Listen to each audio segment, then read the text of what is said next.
All right, so yeah, I've been relegated to the kitchen for right now. The crew outside is listening to some music very loudly. This is the only room where I can't hear it, meaning that the camera can't hear it and the microphone can't hear it. Because if that, of course, is uploaded to YouTube and the audio is really clearly a song in the background, it can all of a sudden say, "Yeah, we've decided it's monetized, but due to copyrights, all the money's going to go to whatever company, wherever." Frustrating when they do that, where they go, "Oh, don't worry, your video's still up and it's still monetized. Just the money's going to somebody else." So there you go. That's usually what happens. Sometimes it's actually removed in certain countries, so it's unplayable in certain countries. And once in a while, as well, they'll just say, "We've removed the audio from here to here in your video. You're welcome." Yeah, yeah, that happened. That happened to me once. That was before this was a hockey thing. It was like, wait, you guys removed the audio from one of my videos because it has music in it. That's nice. Thanks a lot. So let's get to tonight's games from the kitchen. Um, Colorado and Nashville. Nashville with a 3-1 series lead. There's three series that could end tonight, and the home team in all three cases is the one with a 3-1 lead. So this could be kind of anticlimactic, to be completely honest. Um, Landeskog leads the way in scoring for Colorado, 3 goals and 3 assists. McKinnon's next with 3 goals and 2 assists, and that's it for guys who scored at a point or above a point per game, which is an issue. Um, Penalty minutes, Zadorov with 16. That leads the way, and it's not even close. Hits, Como with 16, Landeskog with 16, Zadorov with 15. Ice time, Barry leads the way with a 24-21 average, McKinnon 23-27, Nemeth 22-31, Gerard 22-07. And the big news for Colorado is Andrew Hammond, yes, the Hamburglar, is starting tonight for the Colorado Avalanche. Um, this does mean that Colorado has a decided disadvantage in net, and I don't think I'm talking out of turn by saying it. I'm just pointing out the obvious that even with some pedestrian numbers put up by Rinne so far in the series, it hasn't really mattered so far. Colton Sissons, 3 goals and 2 assists. Johansson, 2 goals and 3 assists. Watson, 3 goals and 2 assists. Forsberg with 3 goals and 2 assists. And Ekholm with 4 assists. That's your point per game parade if you're a Nashville Predators fan. And you'll notice that number is a lot higher than it is on the Colorado side. And that's by design if you're a Nashville Predator. Um, Hits, Watson has 14, Sissons 12, and Ekholm with 11. You'll notice that the hit totals are a lot higher for Colorado than they are for Nashville. Again, when I see this, it tells me who has the puck more. Usually.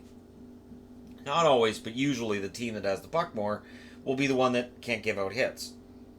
Pretty simple. Ice time. Ellis, 25 minutes and 30 seconds per game. Subban, 25 minutes, 28 seconds per game. And Yossi's third with 25 minutes, 24 seconds. Those 4 seconds must be why PK Subban got the nominee for Norris and not Yossi. I'm sure Yossi's okay with it. Pekka Rinne's stats, 3.53 goals against and an 886 save percentage. That is not Pekka Rinne-like numbers from last year, but as fans told me before last year's playoffs, and there were a number of fans, especially advanced stats fans, who said Rinne really isn't all that good. Don't bank on him, because I had Rinne in my top 10 starters in the league, and I had said that I like Nashville's chances going to the playoffs last year because of Rinne. And there were people who rightfully said Rinne's stats aren't very good in the playoffs. So he has to clean this up, because if he doesn't, if they go into the next round and Rinne's playing like this, Winnipeg could run them over. The thing is, it could just be a very high scoring series. That could very well be how it turns out. For Colorado to stave off elimination tonight, they have to stop this parade of goals. They have to hit as much as possible, and basically that if a Nashville Predator touches the puck, they know that they're taking their life in their own hands, kind of thing. Without Colorado crossing the line and getting the Ryan Hartman treatment with a suspension. Hartman being out really doesn't affect this series at all. Hartman's an energy guy. He did score a number of goals this year, but I don't view his being out of the lineup as necessarily a huge problem for Nashville. It definitely isn't going to affect them as much as Bergeron being out of Boston's lineup should have affected them last night, but Boston's been playing without Bergeron quite a bit this year. And Nashville played tons before Hartman even got there. So it's not really a backbreaker. And Nashville, I would think, probably wraps it up tonight, but I would be very happy if that wasn't the case. Only because I do cheer for underdogs, and I do like to see series go to Game 6 and Game 7. It's more fun that way, I think. Pittsburgh and Philly. This is a 3-1 series, and it matches the other two in number only. This has been a slaughter, and I don't expect it to change tonight. The likely starter is Elliott. I don't expect his numbers to get better tonight. The numbers are ugly. Let's look at Pittsburgh's first. Crosby, 5 goals and 4 assists. Gensel, 1 goal, 6 assists. Malkin, 3 goals, 2 assists. Dumoulin, 1 goal, 4 assists. Letang, 1 goal, 3 assists. Penalty minutes. Hornquist still has 16. He's at 16 for a while. Kuhnackel, 16 hits. And the next highest is 10. Remember how I said teams with the puck don't normally get a lot of hits? Pittsburgh, it looks like they have the puck quite a bit in this series. Ice time. Letang leads the way with a 23-minute and 49-second average, followed by Dumoulin with 22-second, 16-second average, and Justin Schultz at 20 minutes and 42 seconds. Matt Murray, 1.27 goals against and a 948 save percentage. To put that into perspective, he is 1 percentage point higher than Jonathan Quick. Jonathan Quick got swept. And here's Murray. And I'll be interested to see how this goes with Murray in the second round as well, against whether it's Washington or Columbus, teams that seem to be able to find the back of the net a little better than Philly has these playoffs. Points, Couturier has 1 goal, 2 assists, 3 points in the 3 games he's played. Of course, he missed the last game. I haven't seen anything changing his status for this game.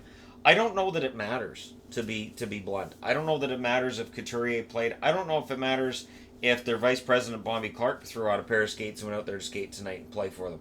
I don't think there's much of anything that Philly can do to stop Pittsburgh. And I'm already to the point where I'm like, is there much anybody can do to stop Pittsburgh? The one thing about that is this. Almost every series looks like a steamroll. So second round, I would expect them to be a lot more competitive 6 and 7 game series. It just, this year, right from game 1, right from night 1, I felt like, okay, so there's haves and have-nots, and all the haves are the home teams, and all the have-nots are the road teams. Got it. The only exception, of course, being the Anaheim Ducks, who very quickly showed that San Jose was the better team. On the Philly side of things, penalty minutes, Manning leads the way with 12. Hits. This is where it really shows puck possession.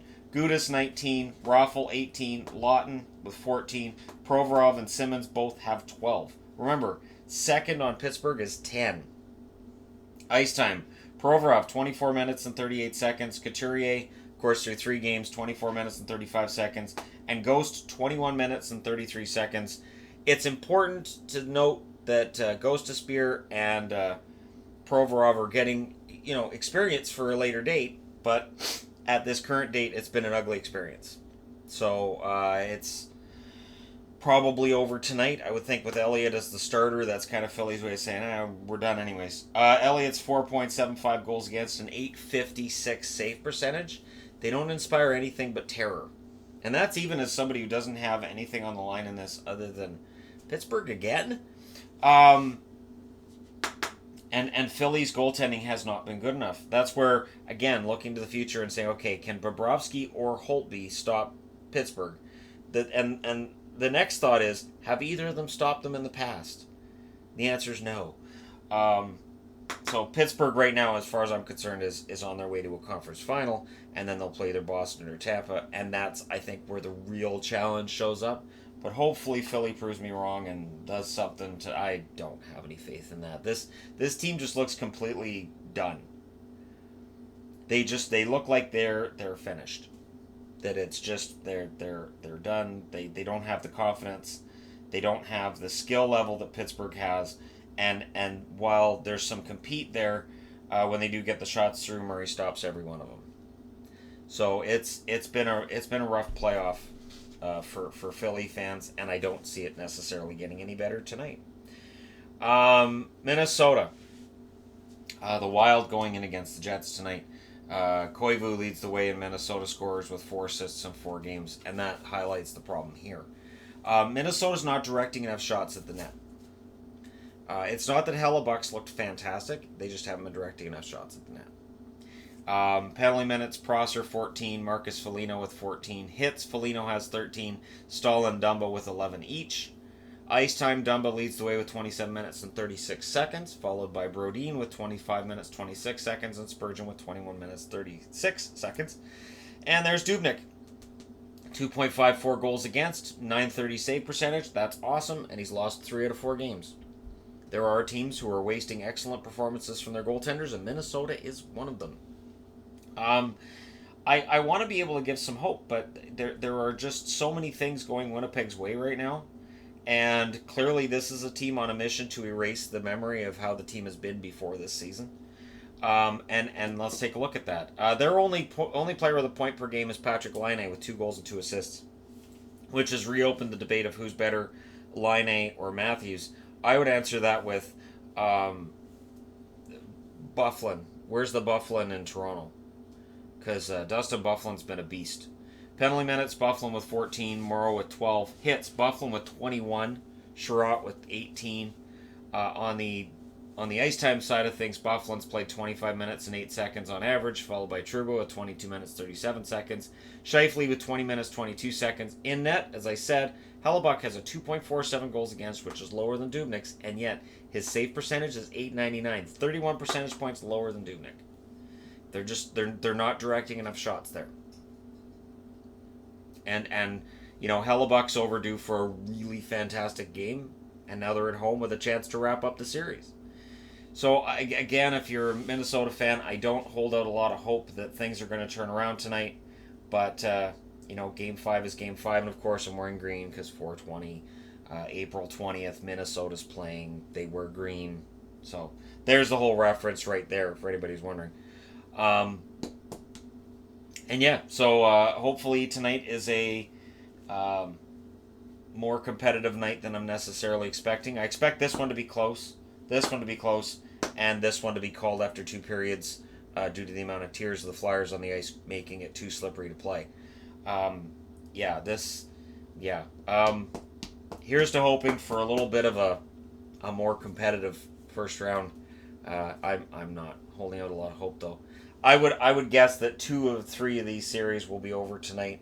One of those I'm almost guaranteeing would be Pittsburgh, and one of Winnipeg or Nashville would be going through, and one of Winnipeg or Nashville probably going on to a Game 6, just because they can't all be over in 5, right? Let me know your thoughts in the comments section below. Hit like and subscribe if you're browsing your way through, you just happened upon this video. And hey, after tonight, we may not see another night of more than 2 games for the rest of the playoffs. Could happen. All right, but we're done with this. We're done for now.